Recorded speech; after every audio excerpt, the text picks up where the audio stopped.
Hello, Attactioneers. Welcome to the Attack Action Podcast. I'm your host, Taylor Morrow, and I got a haircut. And I'm your host, Colin Honigman, and I have a hammer and a card. And a spatula. Hi, my name is Blake Meyer. I think I got a hernia and I have a bad attitude. Let's go. Let's Hammer go. time. Welcome to Junted season. Unfortunately, Zayne cannot be here because he's still junting or getting junted. I believe there were multiple judge calls that this RTN he was at, and he's trying to remember a trigger that he owns before passing priority, because if he doesn't, he might lose the game. So here we are. Here we are. Colin, what is going on in your life? Dude, life. What is life? What is love? Baby, don't hurt me. Life, what is going on? I'll tell you what. Today, I went for my third run of this year that I started doing last week. So that's a new thing. I'm back on my Fab Fitness game. Hell yeah, baby. I got a new pair of shoes. Oh. Because the old ones were kind of falling apart. Dang. And it's nice. I mentioned this over a year ago when I started running the first time, but it's surprisingly tight. I just, kind of. Wait, what's tight? Running or your new shoes? Okay. Well, the shoes are always tight. Hoka's forever. I love Hoka's. I'm a 40-year-old man. I wear Hoka's, both for running and just standing around and working. Other than that, I went to Dave & Buster's the other day. That was fun. Weird that arcade games just kind of suck now. They're like not really games, and they're all kind of the same. Oh, it's really weird. Like ones you like shoot basketball into tiny hoop for score, those type of things? Or are we talking about like Street Fighter 2?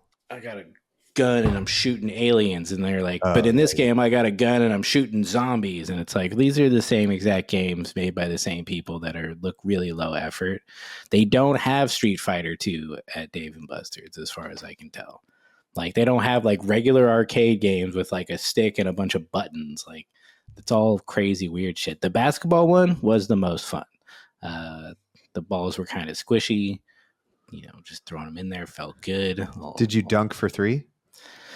No, because there's like a big thing in the way. But in other basketball news, we put a basketball hoop on a robot at work, and that was fun.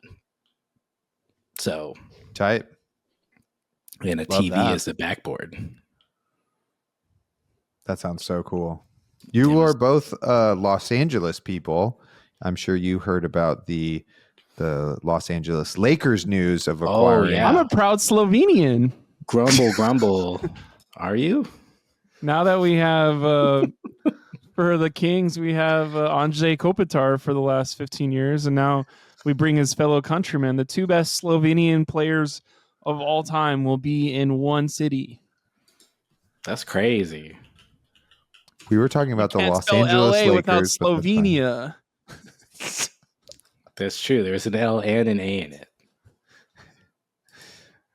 So I take it you've heard. I was trying to figure out because my favorite internet thing that has been happening has been people explaining the ramifications of this trade and how insane it is for their own hobbies. And I was trying to think of what the flesh and blood equivalent is. And it's like... It's basically Prism got traded to the Monastery and had her Living Legend points reset.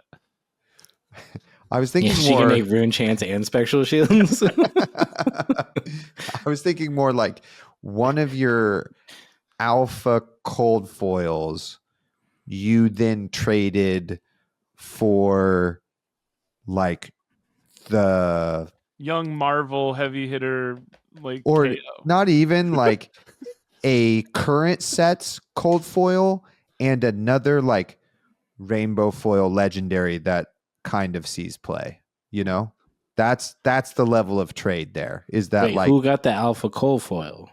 We Like, did? Los Angeles? Oh, hell yeah, dude. Let's go. And then Dallas gets the other thing. So you're not getting nothing. You're getting something very good. They're You're getting getting junky. Two nothings. You're getting something very good and another thing, but you just gave up like one of the best things in the game for something good, but not of close to equivalent nature. It would be like if we gave a rune blade a repeatable hero ability not tied to their talent, and then also gave them like maybe one of the most pushed weapons in the game. We did that, and then we gave Betsy no weapon. It'd be like that. Oh, that already happened. Perfect. Oh, right.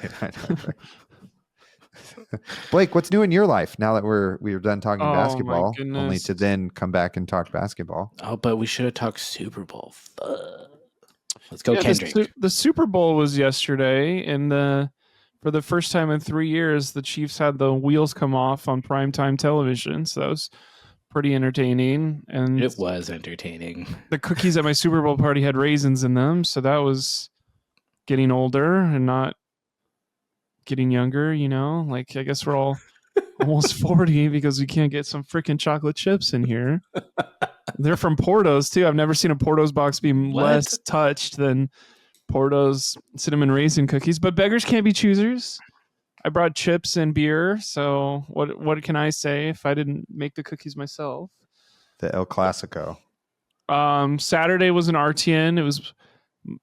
I don't want to say this too loud because I know some of those people.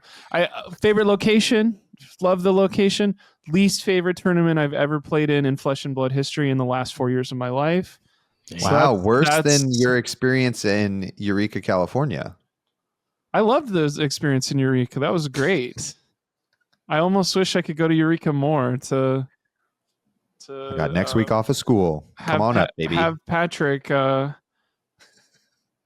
do a judge call from 3 tables over, that because that is what happened in this one too. Somebody got a match loss for pretending to bet $1 on if they would face each other in next round in gym pairings, and he said, "Excuse me, come over here real quick." And they both lost their round 3 matchup because of them talking about betting on if they would face each other or not. Were they paired though? They were not. Oh, Someone lost the bet. That would have been awesome. So it just ruined the whole. It ruined my draft pod. So it was like, okay, all the people that probably should have gotten punished for playing so badly in the draft actually get a free win because their opponents joked about doing something else, and you're like, ugh. And somebody told me, you need to be more approachable at these things. I'm like, I don't think I should go to any draft RTNs ever again. I think it is, for as much, as delusional as I can be about CC, I will never be a national championship, any kind of championship that involves any kind of drafting. It is not my thing. I don't like it. I don't want to get better. I don't want to hear more draft stuff. I only consume this game when it comes to CC. So from now on, only take my opinions on stuff when it comes to CC. And then I will be giving you the business of, we made this decision because it makes it better for drafting, when maybe we only really draft this set for 1 month of the year, and the year is 12 months long. There you go. No, this year will be 12 years long. It feels like it already, you know? Yeah, I think Trump's going to change the calendar year also while he's at it. Yeah, I guess my only advice, Blake, would be, I think you just need to be more approachable at those things. You know, you're the face of a podcast now. So, oh, I've been shunted. Blake's like the most approachable guy. You just go up to him and talk to him. Yeah. And I go, that's it. How many people did you bite on Saturday? Yeah, not enough, apparently. We did go to, we skipped out on the regular Korean barbecue and went and got margaritas at Don Cuco's, Simi Valley, Ooh. and I got a peach frozen margarita, and then I got a second peach frozen margarita, and it was delicious. Amazing. Oh, good. And Haley was driving, so you didn't drive home. Yeah. Jake and Haley were in the Thank front you, seat, and I was Jake in the and back seat, doubled Singing. over. Going, Puking his guts out. Why? And then High Seas came out midway through. You guys don't. Oh shit! I You guys don't forgot. have your eye patch on. Where's your peg leg? Do you have that or anything? Your parrot? Yeah, your sword? I got I a know dog. that. We'll get to that. We'll get to that. I know We'll that get to that. Krispy Kreme has Dress Like a Pirate Day, so I've got that around here somewhere where you dress up as a pirate and get a free Krispy Kreme donut. Should we go right now? I'll meet you in Long Beach. I can podcast by myself. It's no problem. Done it before. What's new in my life, you ask? Okay. So many Hey, Taylor, things. anything going on in your life? Yes, totally.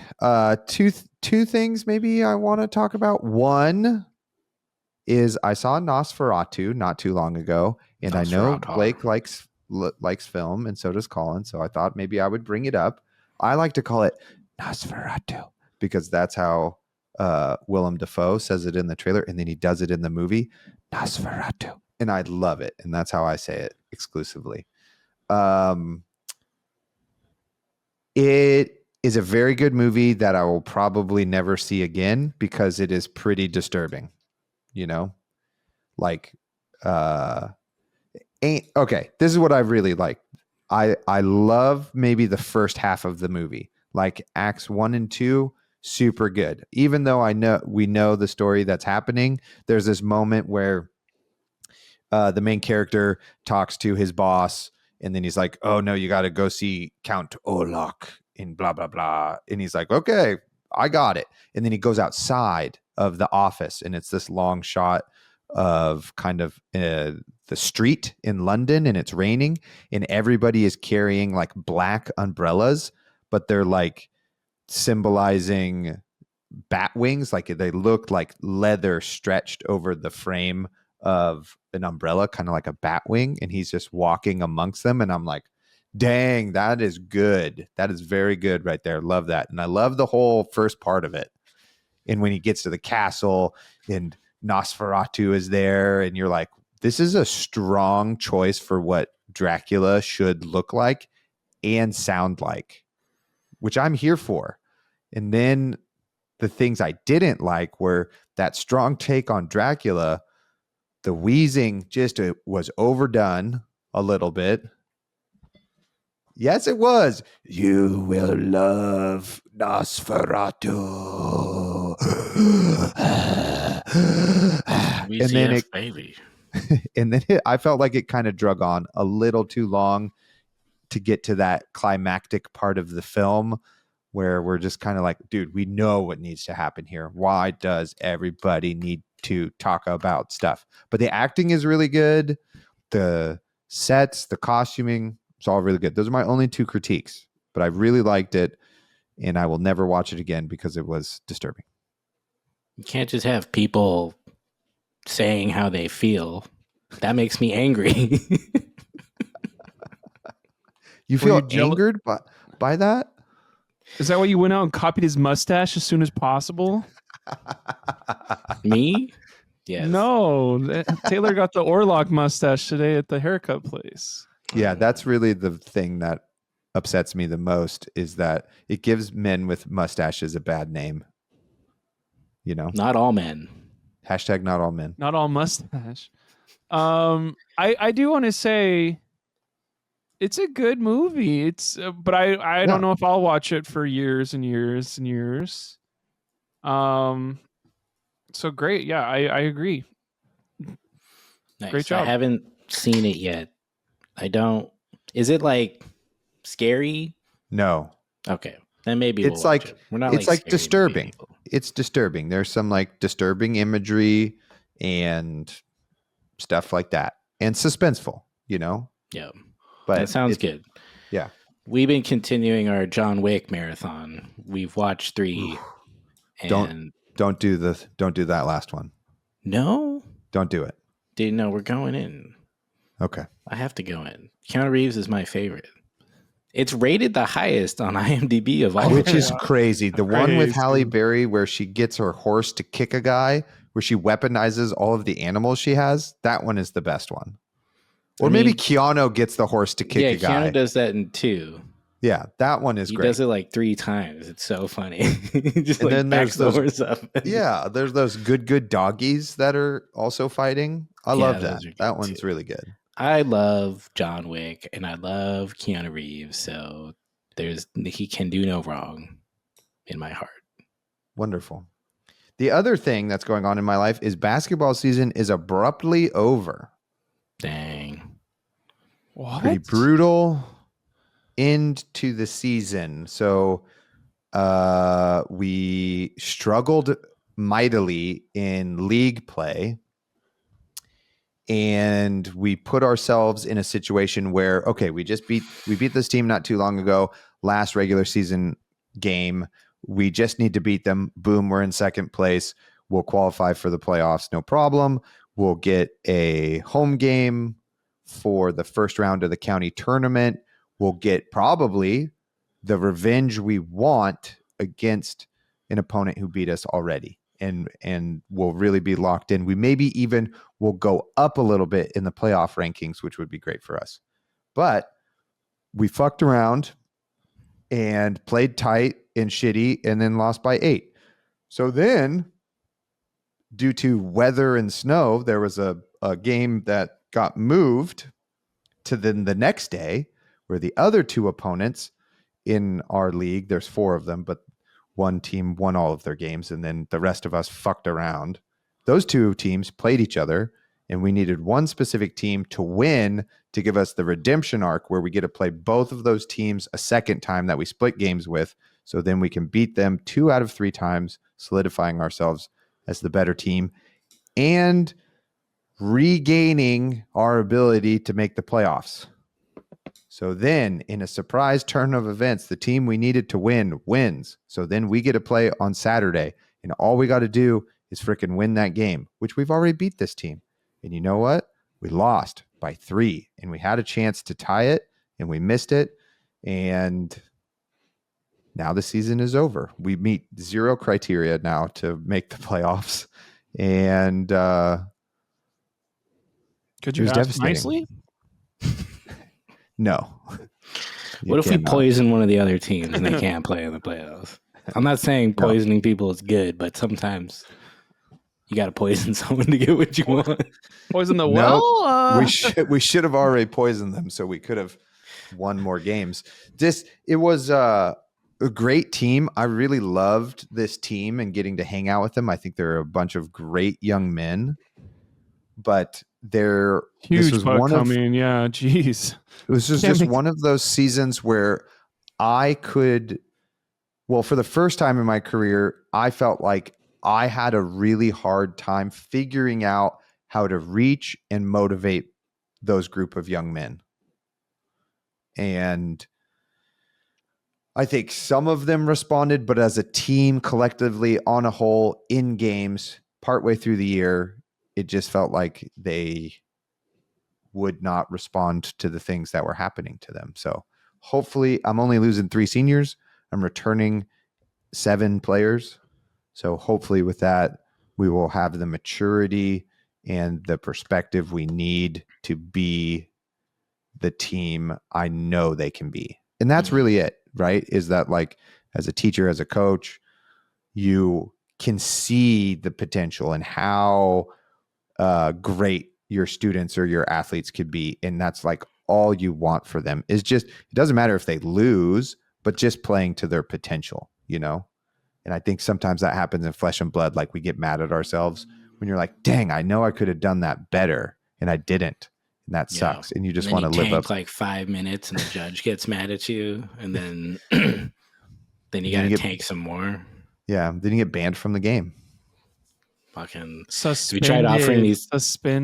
tried offering these kids drugs and money. that sometimes works in real sports. You're right. I'll try that next year.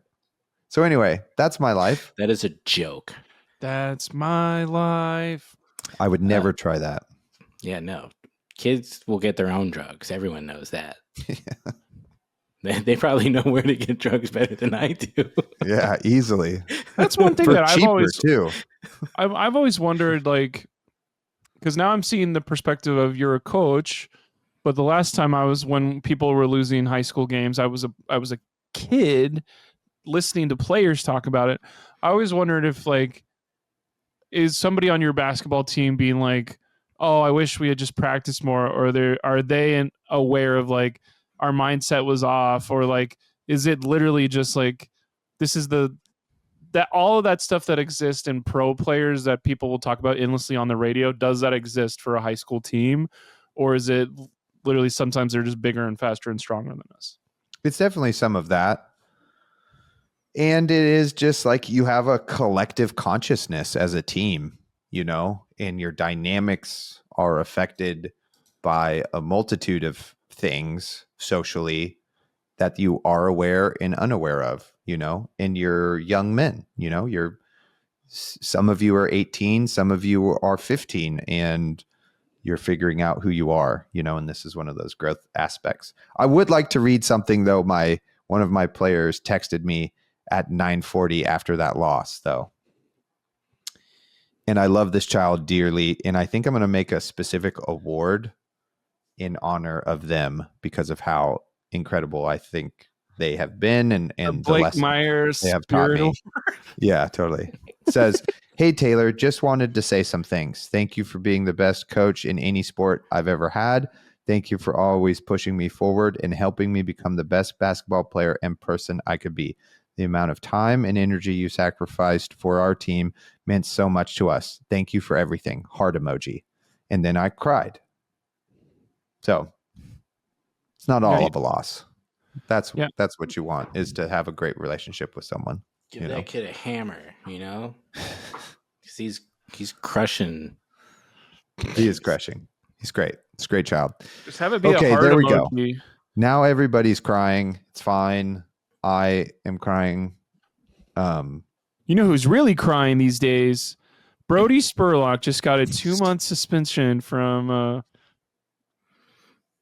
Flesh and Blood is the name of the game. Oh no, I was just trying to do one of those joke segues. I didn't know if you guys we can go. Are we ready to segue? We could segue, just like all of the people who listen to our podcast and like our podcast segue themselves to our Patreon to help support us, because they find value in the stuff we are doing. $4 a month, get access to the Discord. You get some spicy hot takes from all of us. There are a wonderful community of elite people in there, and you're already elite because you're listening to this podcast, and you might as well get in there and mix it up with your fellow Attactioneers. So that would be super great. Secondly, go buy stuff from Fab Foundry, because I know you need singles like Command and Conquer and Pummel, and that's the best place to get it. Okay. Yeah. We know you need them because those boxes are dry. It is not. There's nothing worse than a dry box. There's just not a lot in there, man. It's crazy. In the junted boxes? Yeah, dude. Yeah, it's weird. Like, what was your favorite junted pull, Colin? I don't know. I guess it was the Arachne Marvel, but it's not even like a good one. And apparently they are valued differently, even though they're all literally the same. And if you're gonna collect them, you need them all. But which Arachne Marvel? The hero? No, Marie Antoinette hero. The shitty one, Funnel Web. Ooh, that's the best one. They're all cool. I love that one, dude. Colin. That's so lucky. It's worth $40. Would you like to trade? The one with the lady on it's like $70. Anyways, card gamers are gross. I probably do want to trade because I don't have time to build Marie Antoinette. Let's talk after this pod. It's and then there's like multiple Majestics that are just super expensive in this set. It's crazy. So yeah, go to Fab Foundry to buy them and use the link below to do it so that, or, in your app, wherever, just use our link so that we get a little kickback. And that's like supporting us, because it is. Thank you. Shall we now talk about how mine's only $40 too. Boo. Dude, Pummel. I told you, it's crazy. Pummelgate 2.0, Brody Spurlock edition. The American Pummel. Yeah. The British, the colonized Pummel in America. It's made its way across the high seas to here. I'm on fire. Well, you should stop, drop, and roll. Everyone forgets to do that when they're on fire. It's like the first thing they teach you as a child, and it's the last thing you remember when you're on fire. But it's the first thing you do in an earthquake. Okay, so as we all know, Pummel is a hero and outsider. Jesus Christ. Pummel and CnC, some of the oldest cards in this entire game, some of the most played cards in this entire game. Everyone knows what they do. Raise your hand if you announce all the hit triggers before, during, and after you play the card and it hits. Taylor and Blake are raising their hand. Yeah. Oh, sorry.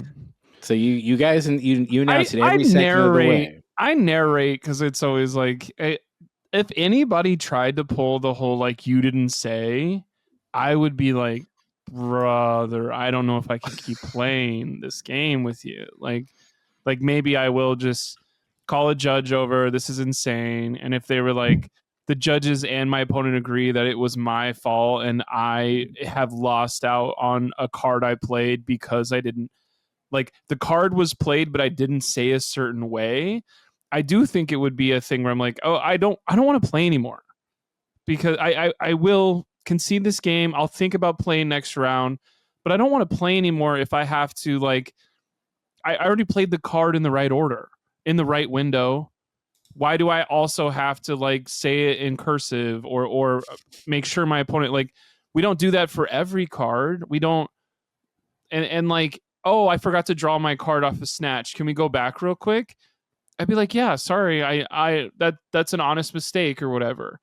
If it's the opposite of somebody being like, and I've dealt with this before, of people trying to be like, there's one thing that's always in the back of my mind with Skull Crushers. I rolled their 5 or a 6. It gives my stuff a +1 damage. And they were like, sorry, you didn't say the right number earlier. And I was like, no, it's a passive effect. Like my attack has +1, even if I said it only has 6, it actually has 7.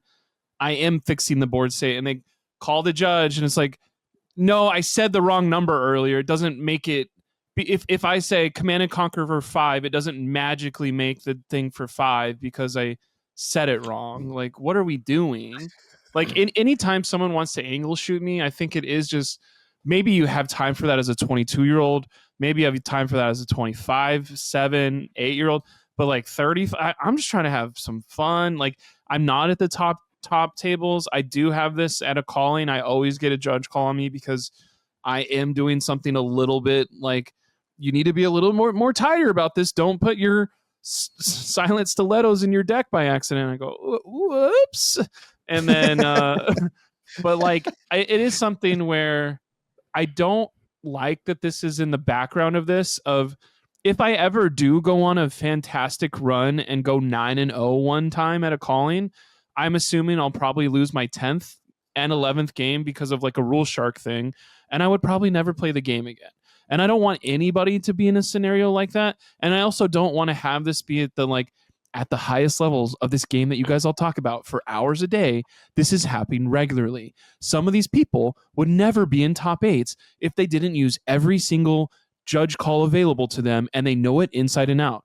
I don't want to play against the cards and the rule book and the judge. I want to play against your cards. And like, if it is like, Blake, sorry, you said it wrong. You said you didn't use the word channel flow counter for your Millennium Tree. Your Millennium Tree is broken and we'll put it in your graveyard and you just lost all the value that you were trying to create with your Millennium Tree. I would go, are you fucking kidding me right now? Like, Well, my intent is to do this. And, Yeah. you put that card near your arsenal first before you did the other thing. And I would be like, oh my God, like clearly this was my intent, and like kill me. And they would be like, actually the judges say I can kill you. And I would be like, then I should fucking die so I don't ever have to play this game again with these parameters. Well, We that's just went in on this already. Nope. Yeah, you're in there. No, I love this game more than anything, man. First, if you just say something simple as like channel as you flip a card under and put a flow counter on, that counts. So that's not what is at question here. For those of you who don't know and haven't been paying attention, at the Calling Memphis, Brody Spurlock was in the finals, and there was a very long time he took thinking about a short decision, and then it was command and conquer, and then he got pummeled, and then he thought even more, and then there was like time passed, he took the damage, and then there was like a judge call for him slow playing, so we got a warning, and then kind of two warnings, right? Yeah. Just basically what happened was there was a reaction window that had a hit effect, and there was a lot of thinking, and then there was judge calls, and then so all of this time happened for one trigger to be remembered and said, but a lot of time happened, so that trigger was forgotten in quotations. But then Brody played a card very quickly on his turn, even though while he was defending, he was taking a very long time to think. And then when the judge pointed it out, Brody then said, no, I don't have had to do that. My opponent missed their window in which to say that. And then so the judges had to confer, and they were like, okay, agreed. That's how the rules go. And then Brody won that game. So it has created a scenario where it looks like a person was angle shooting and making it so that even though they were in a game losing position, they could then win the game through nefarious acts. Go ahead, Colin. Yes. So this sparked outrage on the internet. Who would have thought the internet is full of outrage? Lots of discussion. It's not the first time this has happened on a big stage either. And so then young Brody makes a statement, which I Google Doc. I have pulled up. Not a screenshot of a notes app like a true celebrity, but he does it in a Google Doc, which I guess is how we do it in our community. And basically doesn't apologize. Okay. He says that, yes, I didn't discard to it. I waited for him to tell me about it, and he didn't. So I played my card and moved on with the game. And you're just like, okay, cool. So it's basically what Taylor just said. It's just so people are winning by angle shooting. They're, anyone else would have just discarded, like, because it's CnC. If I got CnC pummeled, I'm sitting there feeling shitty. I'm going to take the damage, and then I'm going to discard my arsenal and my card. And I don't care if he said it. That's not, sure, it's in the rule. It's in the rules, actually, is the many, people who want to play devil's advocate. Fucking love them at parties. and then you're just like, okay, so this is where we're at, and everyone's pissed off still about it. And yeah, it was just very strange. And I'm just like, we are not. It was really funny. I should have looked at that. I took a lot of screenshots of comments. A lot of people just like, everyone's just like puts Brody on a pedestal. And no offense to Brody, we don't put him on pedestals in this podcast. We know he plays slow. He's played slow against people on this podcast, and it's annoying. And We don't feel that he's the best representative of our whole game as a young man with very little life experience and who just plays cards. But, you know, that's all besides the point. This was all just really weird. Everything's been weird about this. And it's not surprising because, one, it's Brody Spurlock, but it's also annoying because he's like the de facto face of the game for some reason. His face is on a card. I have the card here. I'm going to hit it with my hammer. That's why it's out there. Oh my God, no. It's just like so annoying how like entrenched he is in this game, and then that this is his behavior, and it's like not surprising to anybody here that this is happening, and this is like what his statement was. It's such a just like, yep, this is what I did. I know because these are the rules, and you know, but maybe I've been thinking about this, and maybe it's not great that I did this. And you're just like, wow, it took all this for you to like consider that the ethics of your decision were like weird, and that maybe you should just like be the stand-up person and do what you know is right rather than trying to win by taking advantage of people. Blake, what did you think about Brody's statement? So I'm going to do some base layer and then some commentary from the Blake. So you get 2 minutes. Oh my God. Okay. So statement from Brody. I'm reading this out loud. First and foremost, I want to be clear that I've never played slowly to try to cause my opponent to make a mistake. And I've never rushed through my opponent's window to remember something. Then he goes down. I thought 9 months ago, I decided I can sleep well at night. If every action I take in tournaments meets 2 criteria, I could explain my thought process and intention to a judge without being penalized. And my opponent could do the same thing versus me without me losing any respect to them. So I think that's like his layers, which like I don't agree with sometime of that. And I don't, that's not how I'm going to live my life, but I'm not making those decisions. I'm not flying to Phuket and fighting for millions of dollars or whatever it is. But like, thousands of dollars. So one thing I do want to say about this is I look at this I work in reality TV, and this is a thing. Unfortunately, you are now a main person in the game. So there is going to be some people that grow up in this game that are 14 years old now, that 5 years from now, they will be like, Brody is the best game player ever. Like 10 years from now, we will have here's our 15 world champions. Some have been world champions 3 times. Another one has been world champion once. Brody has won player of the year 5 years in a row because he's done this stuff. If that is what is going to be your life and what you want to do with this game, you do need to be a face of the game. You need to be the Brian Kibler instead of the Magic one that everyone hates. I don't know Magic enough, but I know Brian Kibler from his Hearthstone days. Like, Brian Kibler is a great ambassador for the game, blah, blah, blah, blah, blah. And so it is like, Brody, it does make sense to lose a couple more games and maybe lose $5,000, or it takes you another win to try and get in later on to get to the top 8 of Memphis, instead of taking this win against double disruption that would have blew up your turn and killed you. Like, okay, I just shrugged it off. I didn't do this disruption, and then I killed my opponent right afterwards. That's not how Syndra should work. I think it's interesting. It's the first week of a brand new hero where people are like, how did Syndra get through all this disruption, or against somebody with Command and Conquer and Pummel? And it's like, she didn't. She just said, I ignore this. And it's like, it's not a card that you can play called Snag. It's not a thing you can just look at a judge and be like, don't do it. It is maybe some aura of I am Brody and these judges are making decisions. And there is the layer that I think is true about this, of the judge was like, hey, can we go back? You didn't do this. And Brody like appealed it and go, the judge asked for this, not my opponent, which is classified as outside interference instead of maintaining a game state because of how it was brought up.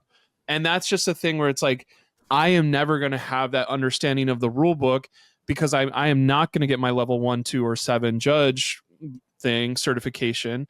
But the other judge being like, yes, the opponent has to try to maintain the game state, not a random judge looking on, is crazy to me. Of like, what are the judges there for if we can't enforce the rules? That part's so crazy that the head judge is like, oh, this is outside interference. He's like, bro, this is a judge call. Like, what are you fucking talking about? Like, he's calling the judge because this should have happened and he wants to go back, but since he didn't say it, and the fact that Brody knows that and calls that out is like, I think just highlights how he wins and like how he plays and what he's I don't think Brody's well, so like I don't think Brody's evil, but I think doing this without your cards is getting more gross than not well, gross. so if you're a spectator, I believe it's in the rules that if you see something happen, you can call a judge and then a judge can investigate it, right? So that step is just missed here in that part that's in the rules.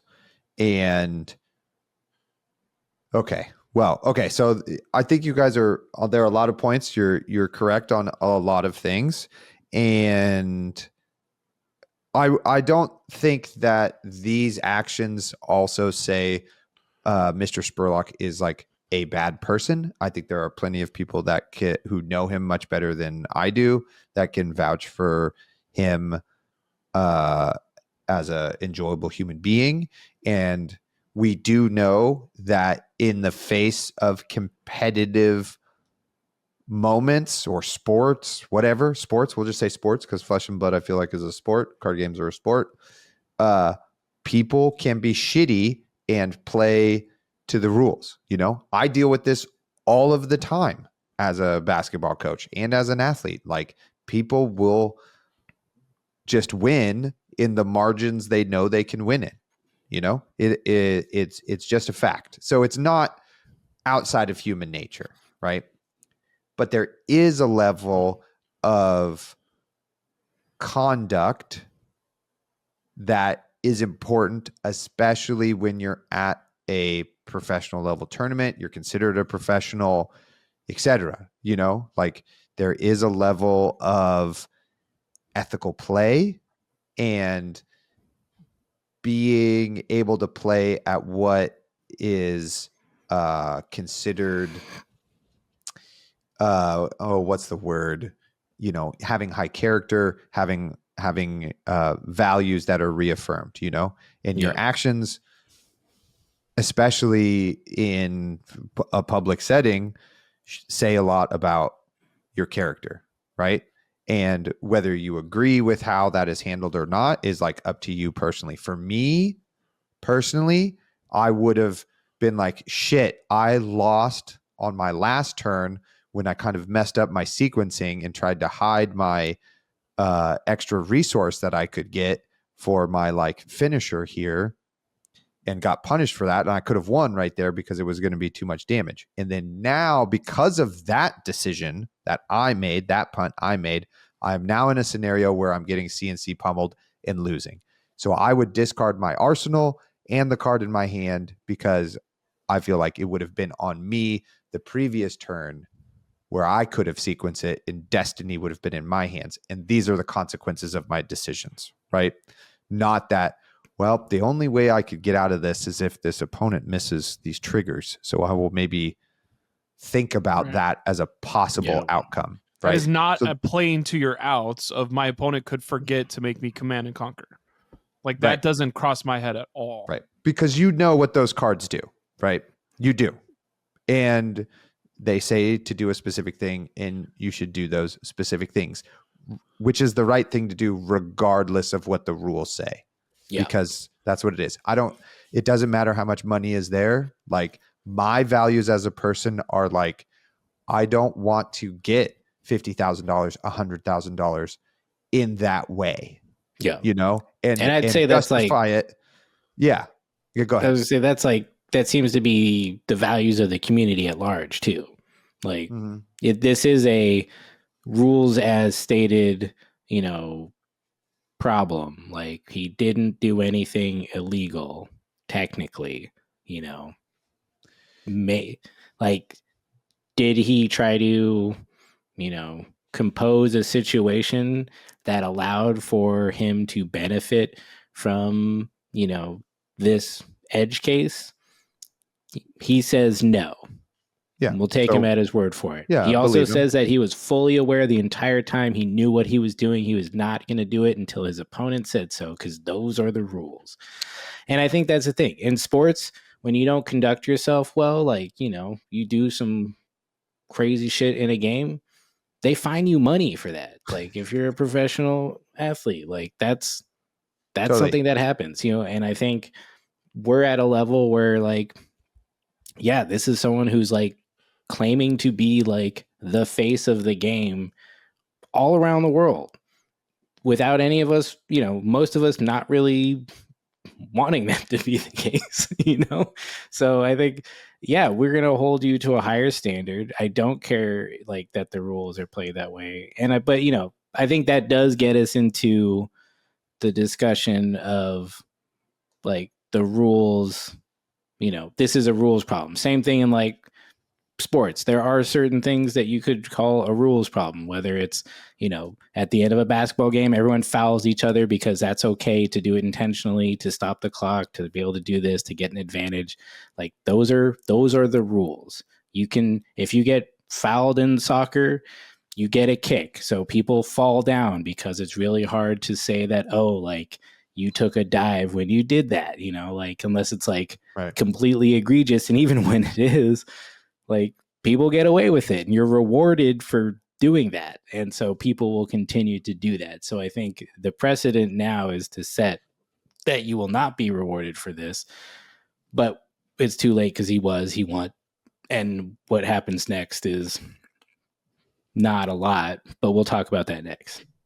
Well, the other thing about this whole scenario is, and maybe I understand the rules and role of a judge a little less, is that I thought we were allowing judges more room for interpretation and for the rollback rule, right?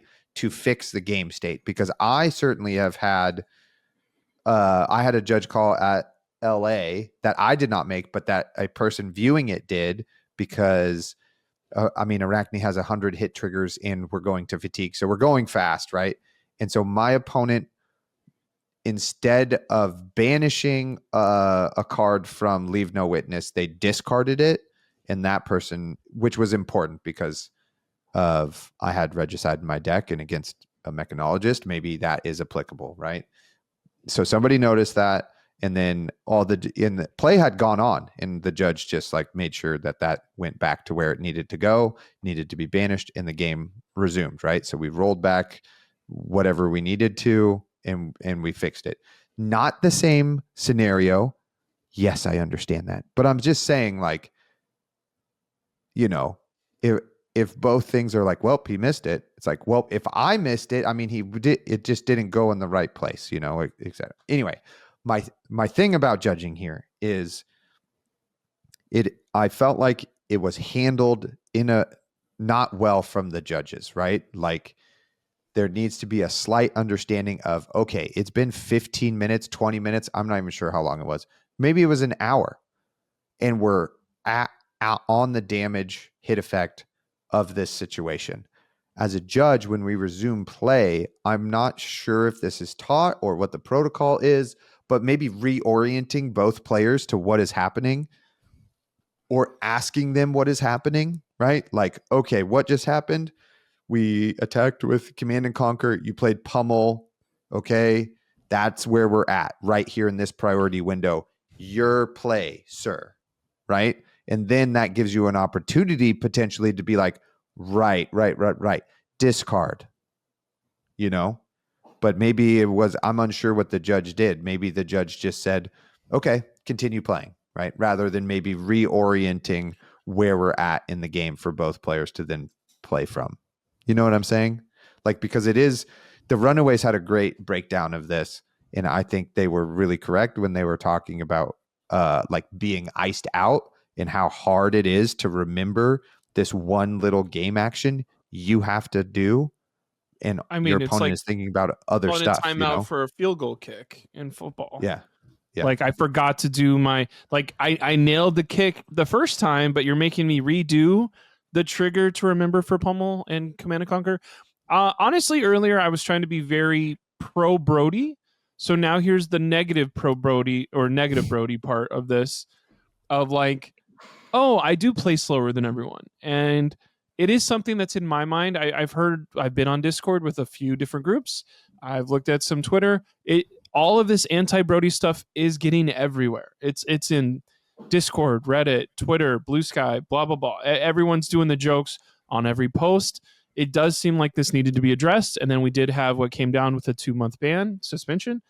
But like, one thing I do want to say is people were doing like, I probably wouldn't have that crazy morals whenever I was 19. He's just a kid. There's a layer. But I do want to say the most negative thing I could say about this is Brody has made more money than 99% of the people playing this game. He has visited more countries than 99% of the people that have played this game. Brody's not stupid. Brody's not innocent whenever it comes to, I don't really know how this works. He knows how everything works. I don't think we can have a thing in the back of our head of like, it was a moral dilemma for him and he took the win. And it's like, well, if it's a moral dilemma and he took the non-positive situation that made him money, that does make him a little bit more suspect and evil than he just didn't know better. And he wanted to win. Like, he knows everything. This is a 19-year-old stone cold killer that is coming to take your money from whatever country you're in. And it is something where, but you can root for him and he's going to be around forever. So I'm not saying he can't exist in our game and he can't be the face of our game, but I think it's kind of dumb to be those like, things come with consequences. Right. And that will come with every single person that sits across from you for the rest of your life wants to, I took Brody out of that tournament. I beat him. His tricks didn't work on me. The only other layer of this where I need to get off what I'm saying and just be done with it, whenever he's talking about slow playing, you have played more games of Flesh and Blood than anyone in the world. What are you fucking doing with that extra time? And if you are trying to tell me I want to be a grand level chess master person of I'm thinking this 32 turns in a row in a head so I don't lose 29 turns from now, I would personally say I think it's fine. You're probably going to win 94% of those games anyway. Let's speed up this play. And if you lose those 6% of games because you don't think of every single thing. And honestly, at Hype House, there was somebody who plays extremely slow and they're extremely good. And it is like, damn, if I was around this week in and week out and getting my absolute ass kicked after a 5-minute tank every time, I probably would have either fallen out of love or literally I would tech my deck to beat the person who is doing that. Because I don't want to be there for an hour, not really participate in a game because I have to play quick or I fall out of rhythm. And it does seem like that would be, I would just auto lose to somebody taking 5 minutes per game action. And so now I got to get out of there. I'm just saying you have played more games of Flesh and Blood than anyone in the world. There is not I have to think of the line real quick. It's like, you have played your decks more than anybody else. I kind of understand Syndra being like, this is my first big tournament with this deck. But whenever you're on Viserai or Azalea, I don't want your game actions taking longer than a minute because you've played this hero thousands of times in 15 different countries. What are we talking about? You're trying to figure the line. Like, I know my bread and butter combos are my favorite heroes. Especially when he says he knows exactly what's in his opponent's hand. Right. He's like, oh, from context, I know that there's like a pummel and I know this. And it's just like, so you know what's in his hand. You know what's coming. You know what's in your hand. What are you? How have you not been in this scenario 50,000 times and also, before where you go, okay, when he said he's in a moral dilemma, I don't think he was in any moral dilemma. The only reason he mentioned anything at all is because everyone else was pissed about it. So I don't think he's only doing this because in response to everyone else feeling like this should be a moral dilemma and that it wasn't, and that he's like, I got to do some thinking about like how people feel about things and maybe think about how I play. And so it's like those things are just like, okay, well, this is his plan and strategy or part of it, you know, like it's a way to eke out whatever on top of that. But like, yeah, I don't know.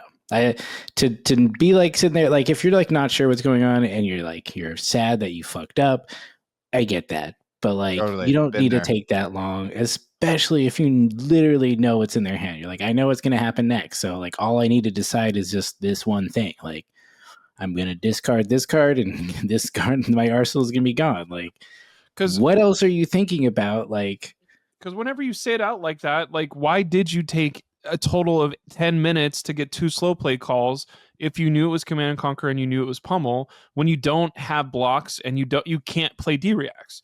What are you thinking about in that defense reaction window?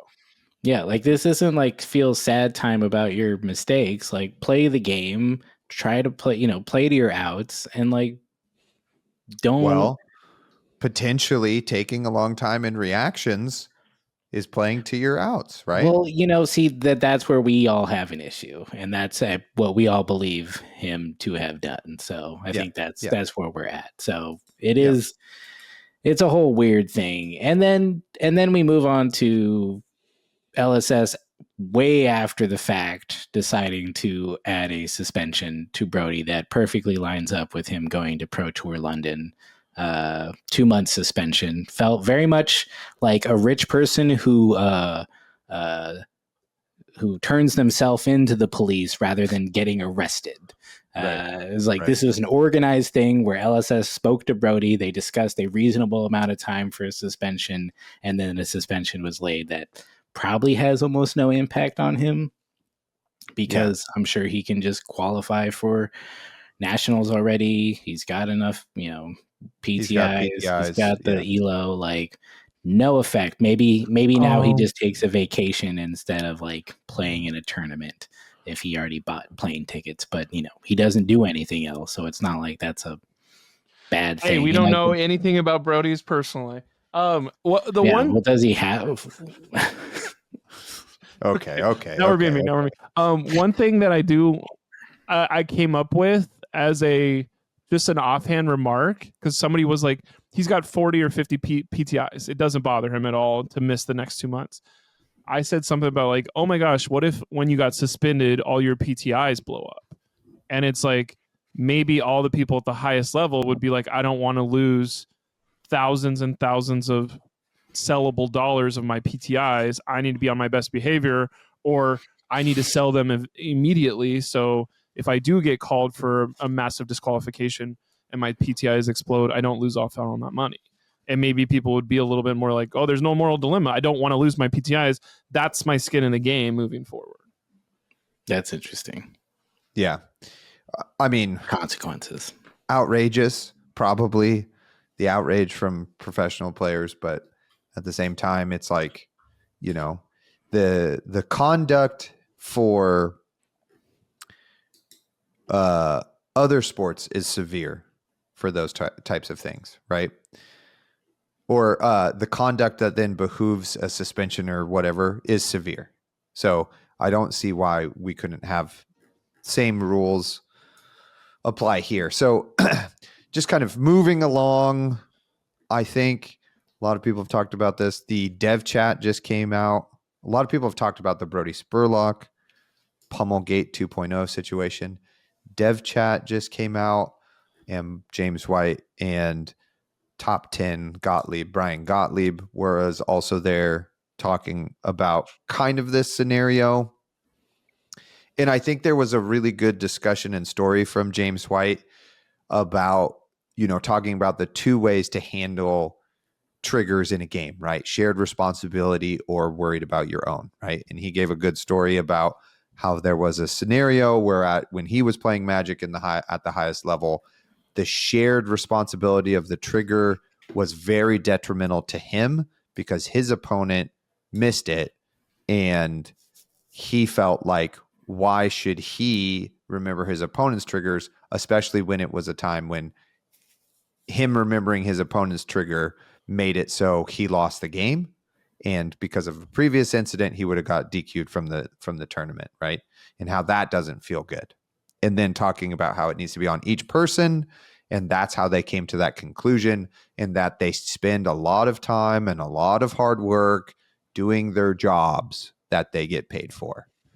And in that, which I totally get what James said, like, okay, this is a slight tangent, is there is a level of, I feel like, irrational fandom for James White in our community, which I think he seems like a really great person.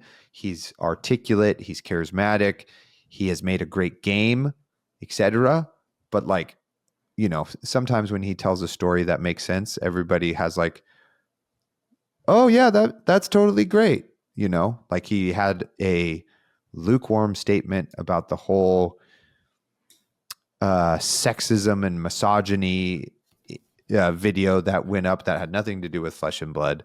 And people were like, yeah, James White did it. Well, it's February 10th. And he said at the beginning of the year, they were going to look into the policies on who they support as content creators, right? February 10th, as of this recording. Still haven't seen anything. I think it was very of a lukewarm take. That's my opinion, etc. But regardless, right?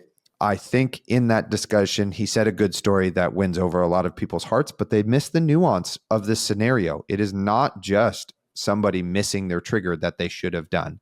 And it is not just the majority of the community who definitely doesn't need to be reminded that they need to discard to Pummel or remove their arsenal, right? It is a way different scenario where there was judge calls and a long time had passed, and it makes sense that somebody would forget their trigger in that specific nuanced case that they then did not talk about how, and they did acknowledge like there isn't perfectness and we will discuss it, etc. But that just is like of the normal thing you would say. Like you're explaining why you came to this decision. You're saying you're going to change it. And now we have to wait around for you to change it.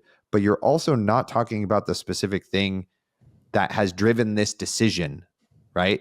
What are the things you're talking about? Why is this specific scenario so different?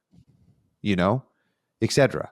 So that was what bothered me in that talk, is kind of the just like feeling like they're putting a Band-Aid on our wound and not really addressing what's really happening and all of maybe the parts in that. Like, could the judges have done better? Are we looking into that?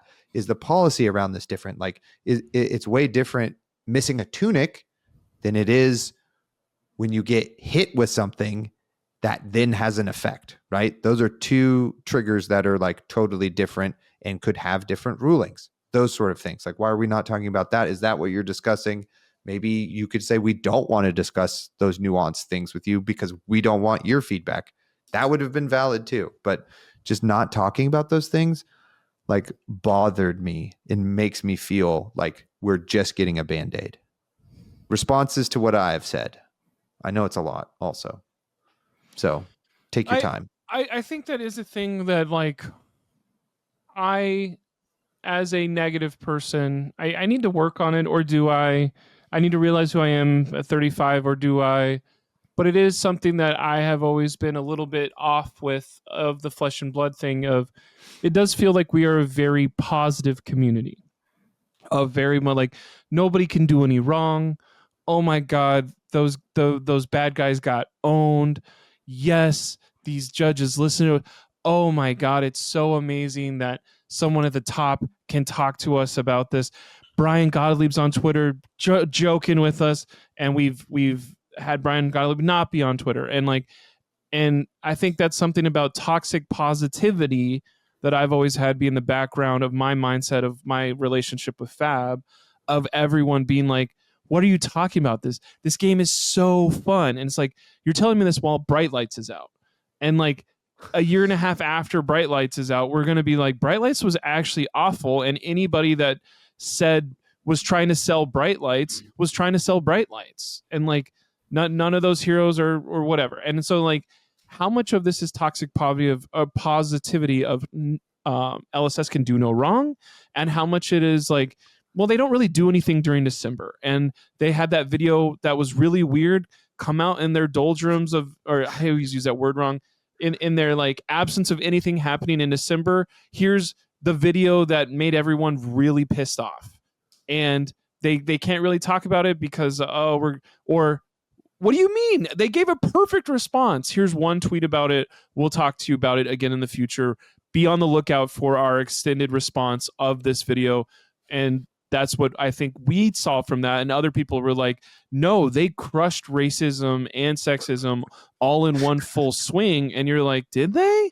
And like, now they're crushing slow play in one massive swing. And I love dev chat because I can just get another, but in dev chat, it's just another platform for Brian It's an Gottlieb ad. to be like, here's what I think about the game, and don't there's gonna be pirates, or is there? And then James, I love pirates. I didn't even watch the clip, but somebody explained it that way. I don't watch dev chats because I want some mystery. I think that's something that I watched recently in a show where it was like, you need to have mystery. It was season 2 of White Lotus, and that was something that came in my head that really resonated with me.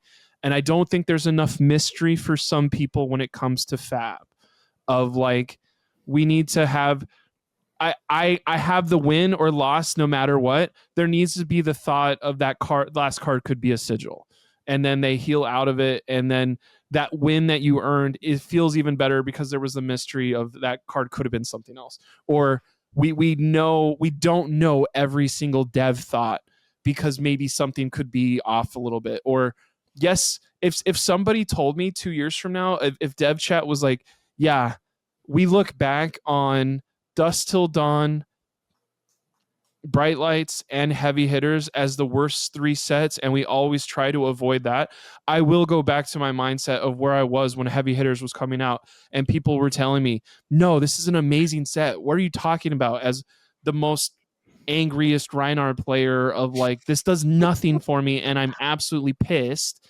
And everyone's like, what are you talking about? This is so cool. I'm going to remember these things, and they're going to be formative things for me. And it's not all toxic positivity. Blake, what do you mean? You guys got this point in Hunter's Clave. Why are you being like angry about this at all? Or like you've been given support from the company, and it's like, you need to have all these different viewpoints. You need to have all these different, like, this isn't good enough for me. Like, I need to be loud and be like, I get my local community riled up for good things. And I want to tell you, like, I don't enjoy the hunted draft is an awful experience if I died from 12 during an RTN or whatever. And you're like, that doesn't sound fun or whatever. Like, we need to say this into microphones instead of being like, you know what? Fab is bigger and better than ever. And I'm expecting High Seas to be the best set yet. And I can't wait to have that parrot on my shoulder when I'm shooting a gun and swinging a sword at the same time. And like, there's a lot of people that do that in our community, and they get more articles, they get more videos, they get more support, they get whatever, they get invited to celebrationals. Not that that's ever going to happen again, but it is something where I think we need to listen to all viewpoints and all around, and know that like the toxic positivity is a thing that I've been thinking about for years on this. Of like, don't Brody's just a young boy. It's like, I don't know. Yeah. Yeah, I mean, everybody makes mistakes and He's needs to an learn adult. from them. Right. He's an adult. Colin, your thoughts? I agree that there is way too much positivity around the game sometimes that doesn't really connect to the real world. I think there's probably a lot of reasons for that. I have maybe some theories on it, but they don't really matter. I think that if Blake was the one to kill someone from 12 in the draft game, he would have been less upset about that idea. Absolutely. I also think Heavy Hitters sealed in draft was fun, but disappointed by its impact on the game. Yeah, I mean, I think generally everyone is like up LSS's butt all the time. They're so great. They do this, whatever. It's just like, okay, sure, you know, they're whatever. They're a for-profit company. Like, they've made a good game. We enjoy that game. We love that game. But like, I don't need to love the CEO. I don't need to love the designers. Like, they're doing their job, and if they're doing a good job, I shouldn't really have to think about them ever, to be honest. I like I that. think, I like that a lot. It's like in we don't know a the front office of the Lakers. We don't know their names or whatever. totally. Like, It's like, or even the officials of a game, right?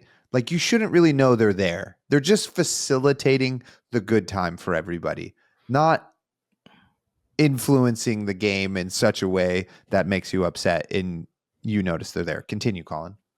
Yeah. So I think there's a lot of weird things around there. I agree they didn't say anything about the, puzzle riddler man and what's his Puzzle Man was so sick. I love that. and Mr. Hung, who I've found to be kind of gross people this whole time.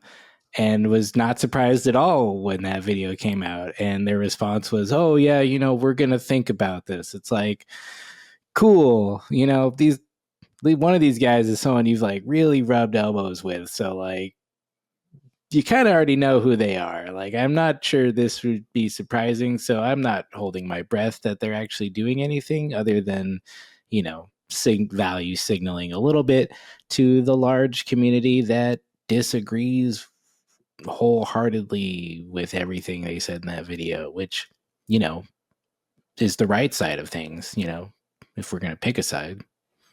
If you weren't aware of that on this podcast, that's where we stand. If you have a problem with that, I don't care. But I think it is all just like them. I don't know. It's all weird, and I don't like looking at. I didn't watch the dev talk. It looks like James just said that we're not changing how this works.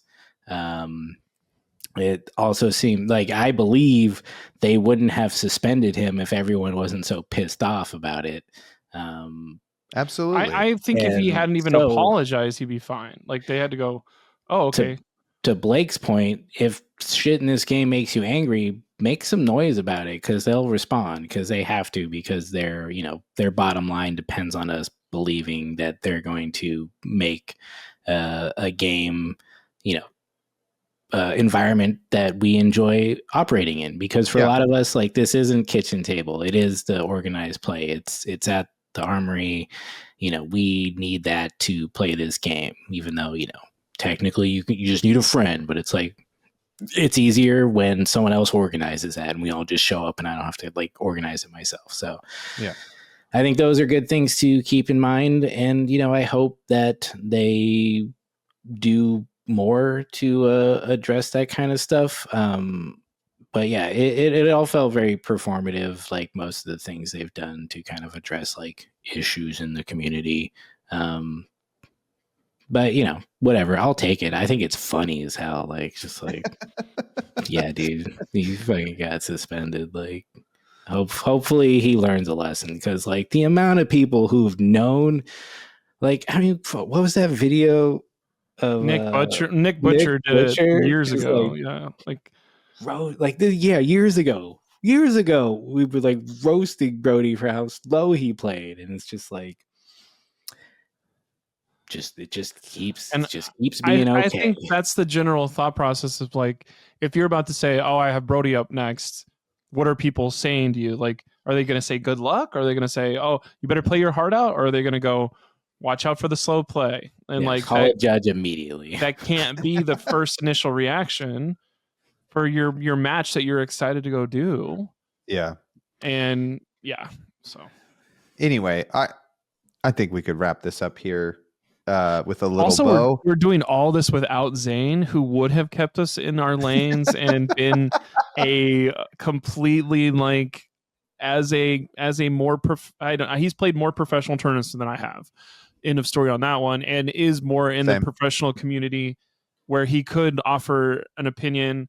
And I did ask him one time where he was trying to win an into Pro Tour, one of the numbers for a top 8, and he played a person who rules sharks more often. And he was like, the added mental pressure of that plus not going first, either one of those is not true. Maybe I could get there. And it's like, I don't ever want somebody to be like, I want somebody to be like, I'm going to play against Blake. He's playing a good deck. I don't want them to go, I'm playing against Blake. The only thing that's going to happen is if I win, Blake is going to complain a whole bunch in the corner. Yeah, that's what's going to happen. If you beat Blake, he's going to really pout about it over there in the corner. So Hope you didn't have dinner plans with him because you'll hear about it for the next 3 days. You'll hear it on the next 2 episodes or Yeah. for the rest of your life, maybe. For the rest of your life. Yeah, I can't wait to come hang out in Humboldt County next week. Not a real life experience I've had at all or anything. Jeez. But all right. So yeah, in wrap up atude here. It's a complicated scenario for sure. And we're on the side of we think there's a clear indication or right way to be, and that's just our opinion, and he did whatever, and that, we want more reaction or like more proactive things from the company that makes this game is what we want. If you're gonna freaking spend a whole time to produce a video, that's like let's get into it, or let's just send out a tweet, etc. Also in the news is the fact that pirates may or may not be in the game, that there's a high seas situation happening, and people are very excited about it. Feels weird talking about this now at the end of the podcast, but whatever. We'll fill 20 minutes with this or whatever. I have my opinions, but I would love to hear Colin's about how do you feel about pirates coming to the game? Is this the set that is making your crotch tingle? I was going to say that more graphically, and that's why it took a long pause, and then I went back down. But then I was like, I shouldn't censor myself. But then I was like, maybe I should. So, and now I've explained myself. So it could not get awkwarder. More awkward. Thoughts, Colin? I was just going to let it sit there for a second. Here's the thing. Pirates are good. Oh. They're bad people, but they're fun. I don't know. I think I'm not going to make any guesses as to what this is. I just know that Trench is a dope pirate card, and the pirate cards we saw in this last set were pretty fun. And you know what? Like, hell yeah, dude. Wraith is this weird, like, Australia-shaped island world where there's nothing else, but then you know what, it's surrounded by water, and there's pirates, man, doing all sorts of pirate shit. Like, I just hope there's some fun piratey mechanics. Like, can we like loot someone's deck and like play their card against them? Like, is that like a thing? I don't know. That would be crazy. A gun and a sword is fun. I like that Blake said that earlier. Maybe it's like a one-time pistol that like just, blows up, or like, it takes so long to reload that it's useless again. A pistol is not a gun, by the way. Yeah, we know that. We know that. I am in full speculation mode and talked about this for 2 hours. Support Jake and Haley after I lost and had margaritas, and they said, I want to hear your number one wildest take, margarita infused wildest take on high seas. Yeah, your Margaritaville high seas take here. I do believe the generics should say wager on them, so it's a buff to Betsy and Olympia. And that would be a way that is both flavorful, and clearly they need a buff, and we don't want to fucking wait for another Guardian and Warrior set. So if all of the generics that have pirates on them said wager, I think it would be a really fun half mechanic for draft. And then it's now here's a 3-block attack that you can put into Betsy that she can also do stuff with. Betsy baby, give us log, please. Pirate is a talent. We were trying to come up with different pirate words. The word pirate, this is my hot take, and then I'll give you my opinion about how I feel about high seas. Pirate will not be in the set, period. The word. It will pirate. not be a talent. Scallywag? It will not be a class. It will not be on a card. They definitely are not going to say like pirate's booty, and then it's a picture of somebody's butt on top of a treasure chest that blocks for You 3. think they're going to be classy about pirates? What do you though? mean? That's like the most LSS thing I've ever heard is pirates. No, being it makes he's too much going back sense. around. It would be like some weird word we've never heard of, like swindlers, chicken bums or something, some word we don't, chicken bummers, bummers or something, like some weird thing we've never heard of. And that's Big what ass it's going to block. be. That's what it's going to be. We My literally take looked up is pirate synonyms. I am burnt out on pirates from my young days. I lived the high life of Pirates of the Caribbean. I loved freaking Pete Hook. I freaking loved Treasure Island. I freaking loved that Gina Davis movie where they freaking cut the skin off of some guy's back that is a map for a thing, whatever. I was a pirate for Halloween. I played D&D as a swashbuckling pirate character 1,200 times. You're not eating this up? I'm burnt out on pirates. I consumed pirates. I did it. And then I got over it. So this is by far, maybe more than even Bright Lights, the set I'm least excited about in the history of the game. What if there's an assassin pirate though? Then I will be excited as all hell. Give me a hook hand and a peg leg and an eye patch. I will cosplay that assassin. Oh my god. Dude, the headgear should just be an eye patch. That'd be sick. That would make too much sense and it won't work. Legendary offhand parrot that gives you a bonus when it squawks. Yeah, the parrot has one card it can get dealt. and I love legendary. Flies away. Our favorite pirate synonym to try and figure out what the word they're going to use for the talent was. When Haley said this, we laughed so hard. She was like, copyright infringer.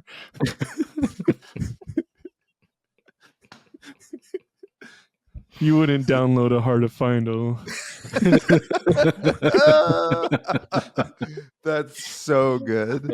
Shout out to Haley Neighbors, a true person in the world, living their life so perfectly. That's great. Oh, she's playing her cards right. She's got a fiance. She got cats. Yeah, we were at the bottom tables at the draft RTN though. We were pulling up the rear. A couple of redheads dooming together. Yeah.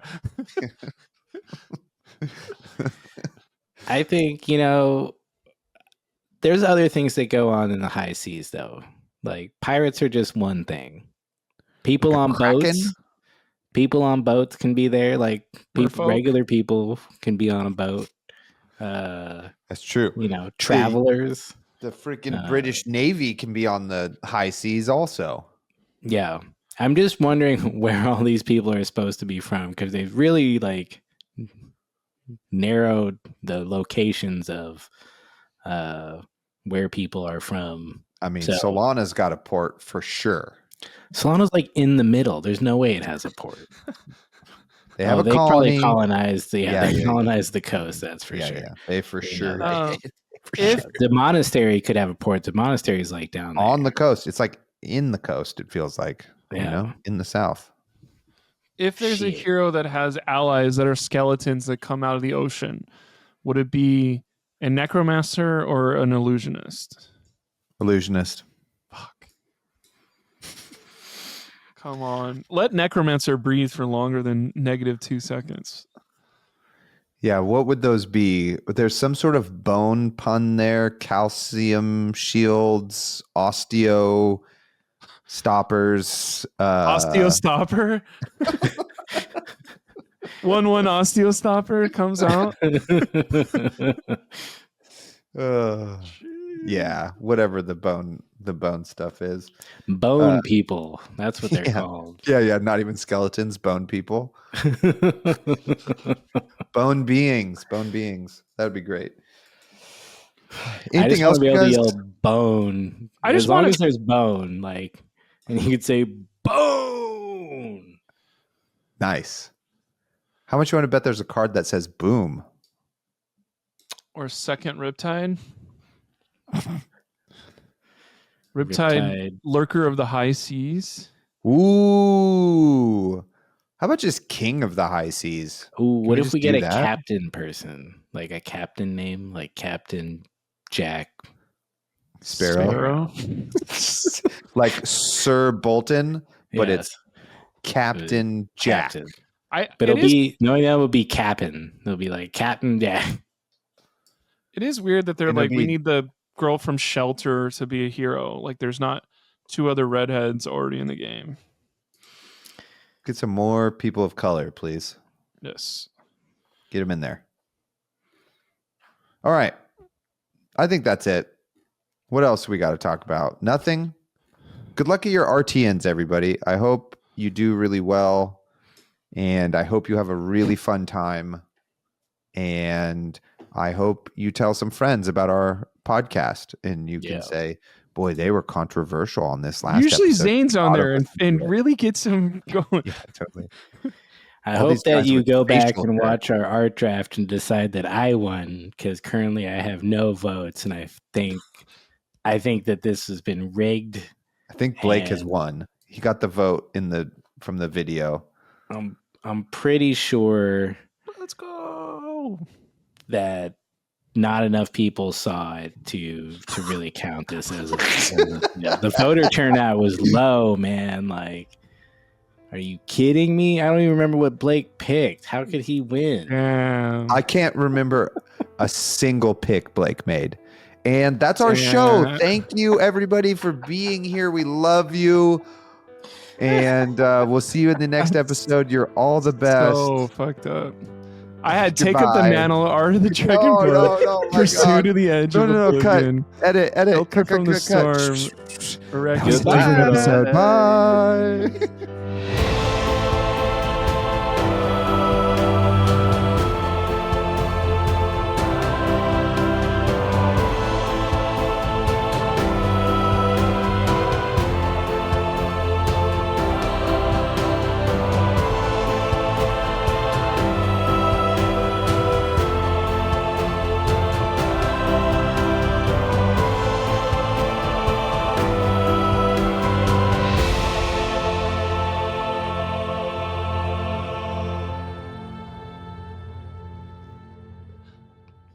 Arcs is a trick-taking game. Arcs is a trick. Missouri is a hero and outsiders. Goodbye. Goodbye.